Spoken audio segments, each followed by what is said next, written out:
This is TomoNews for Monday, November 7th. Hillary in the clear after new email probe. The FBI is standing by its earlier decision that no criminal charges should be brought against Hillary Clinton for using a private email server for government work. The feds dropped a bombshell by announcing they were examining a trove of emails linked to Hillary, found on former Congressman Anthony Weiner's computer. But on Sunday, less than 2 weeks after that announcement, FBI Director James Comey said it was a false alarm, so actually, never mind. Donald Trump got a huge boost in the polls when the Bureau said it was investigating the new batch of Hillary emails. But now that she's in the clear, Clinton, once again, looks like she's going to become the next US president. Trump complained that it was impossible to review 650,000 emails in just 8 days. He also repeated his belief that Hillary was being protected by a rigged system. The FBI said it reached its conclusions so quickly because most of the emails in the new probe were personal or duplicates of those already seen. The impact of this whole episode on the election remains to be seen, but thankfully, we won't have to wait too long to find out. Norway and the UK building world's first unmanned ship for offshore ops. A Norwegian shipyard known for making waves in green marine technology is now set to build the world's first autonomous ship for commercial use, Hrönn. As an unmanned vessel, Hrönn will be remotely controlled, keeping humans away from potential dangers at sea. Hrönn will be designed for a variety of missions, such as hydrographic surveying and support for open water fish farms. The ship will also be used to transport light, intermodal cargo and make deliveries to offshore installations. When acting as a standby vessel, Hrönn will be able to provide firefighting support to offshore platforms when needed. Construction of Hrönn is scheduled to begin in January 2017. It will then be put through sea trials, with plans for it to be available for field operations in 2018. Trump's border wall would likely cost up to $40 billion. The MIT Technology Review questioned Donald Trump's claim that it will cost $12 billion to build a border wall between the US and Mexico. According to MIT, that figure could go up to $40 billion. MIT Technology Review estimated that building a wall 50 feet tall, with 10 feet extended underground, with a length of 1,000 miles, would require about 9.7 million cubic meters of concrete, which costs around $9 billion. Since Trump has promised the wall will be reinforced with steel, it will need about 2.3 billion kilograms of steel, which adds another 4.6 billion to the cost.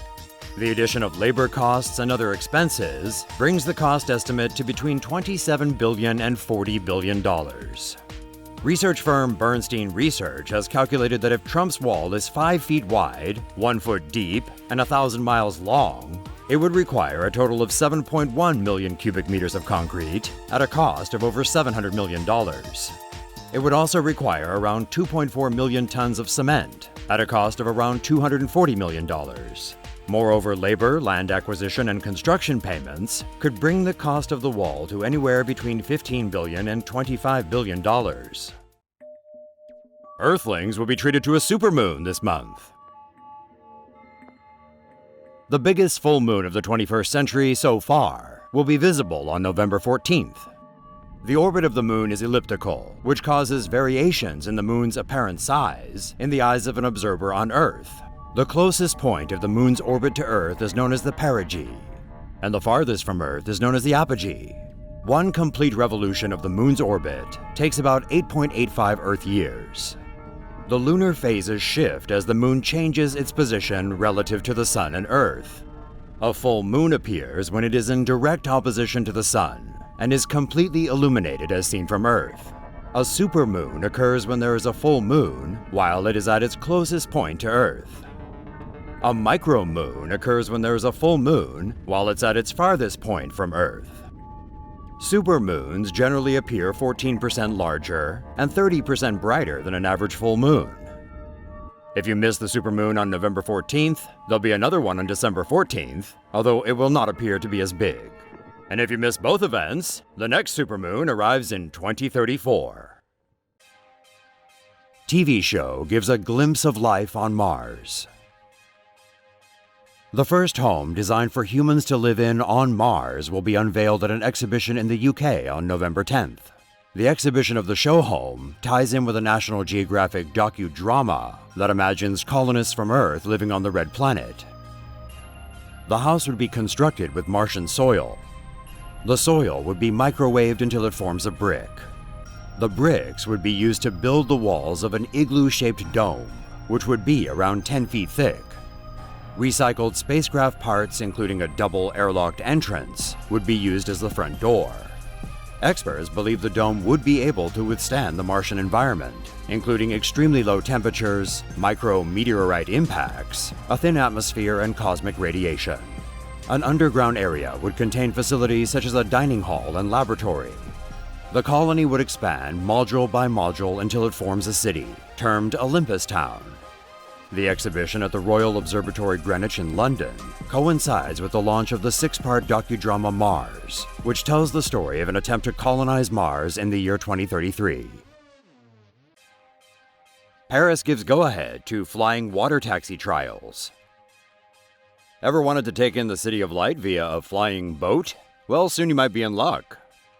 Next year, Paris will test a prototype flying water taxi that will allow people to tour the city along the Seine River. The vessel, named Sea Bubble, can reportedly travel up to 30 kilometers per hour and can seat 5 people, including a driver. Sea Bubble will also reportedly have foils attached to its hull that will reduce drag and help it float around 2 feet above the water. Parisian authorities have allowed testing of the vessel on the Seine River next year. If successful, Parisians could soon get Sea Bubble docking stations along the banks of the Seine. The developers hope that Sea Bubble vessels could eventually be ordered through vehicle hailing apps like Uber. If successful in France, the team hopes to use Sea Bubble vessels in waterways in other cities, such as London, Geneva, and elsewhere. The developer hopes the cost of using Sea Bubble will be around €10 per trip if the project passes testing in Paris.